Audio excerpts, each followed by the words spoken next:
Paano tatalunin ang kanila?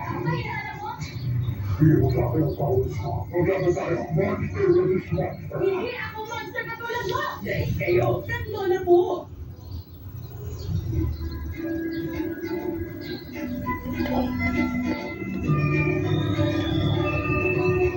Ang mga buhay nila, mga puno at halaman sa kagubatan at katubigan, lahat ng ito karugtong ng ating buhay.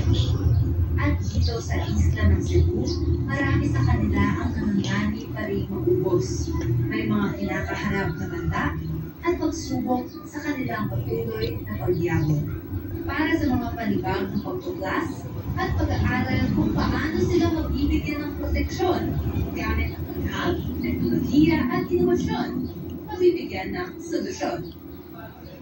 Sama-sama ulit nating sayurin ang ganda ng Pilipinas at magtuto ng bagong kaalaman sa bawat pagtuklas. Ako si Rihanna Agata Pangulian At ako si Mark Way. at ito ang Science Pinas!